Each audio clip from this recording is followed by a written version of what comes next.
There are villains, and then there are legends. Sōsuke Aizen wasn't just a threat, he was a revolution.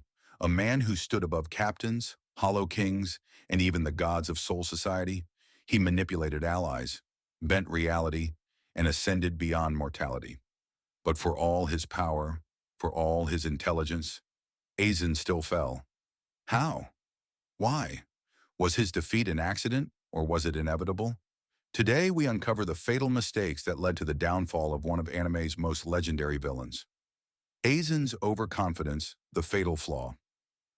Aizen's greatest strength wasn't his Zanpakuto, nor was it the Hōgyoku, it was his mind. He wasn't just a warrior, he was a strategist.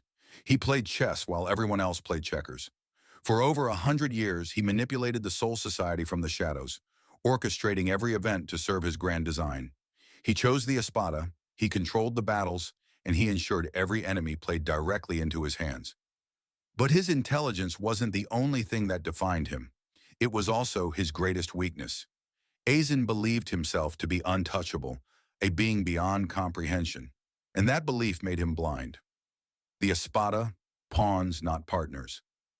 Aizen spent centuries handpicking the Espada, hollows that evolved into perfect warriors. But in his mind, they were never equals. They were disposable. He never truly fought alongside them. He never cared for their survival. And when they failed him, he discarded them without hesitation. But in doing so, he made a crucial mistake. He underestimated the value of trust, of loyalty, of a true army. A leader who stands alone will eventually fall alone. His miscalculation with Ichigo. From the moment Aizen first encountered Ichigo, he dismissed him as insignificant. Ichigo was young, inexperienced. Compared to the centuries of wisdom Aizen possessed, he was nothing more than a child. But this was Aizen's most fatal oversight. He believed he had orchestrated Ichigo's growth, controlled his destiny, shaped him into the perfect opponent to further his own evolution. But what Aizen failed to see was that Ichigo was unlike any opponent before him. He was beyond Aizen's understanding. By the time Aizen realized this, it was already too late. The moment Ichigo caught Aizen's sword with his bare hand, without fear, without hesitation, the battle had already been decided.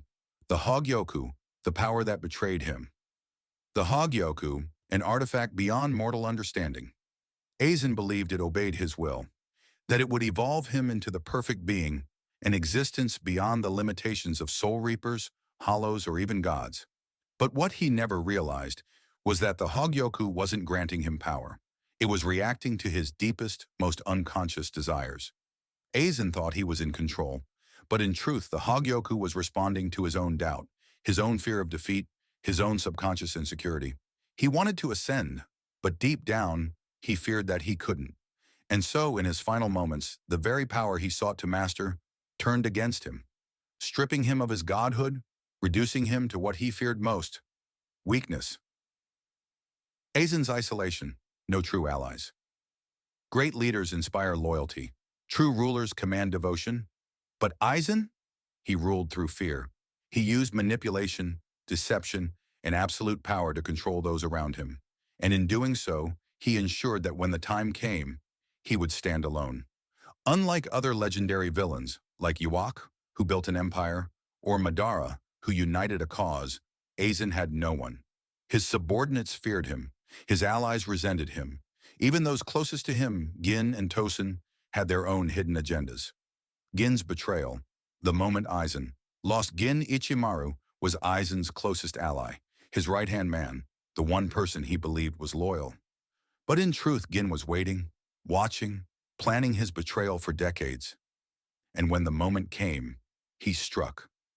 Aizen never saw it coming, because for all his power, for all his intelligence, he never believed he could be deceived. And that, more than anything, was his greatest failure. Ichigo, the ultimate counter to Aizen. Aizen controlled perception, battles, and even fate itself. But Ichigo was the one force he could never predict. Ichigo wasn't part of his plan. He wasn't bound by the same rules. And in the end, Ichigo's final form, transcendent, unreadable, absolute, was everything Aizen feared. He wasn't fighting an opponent.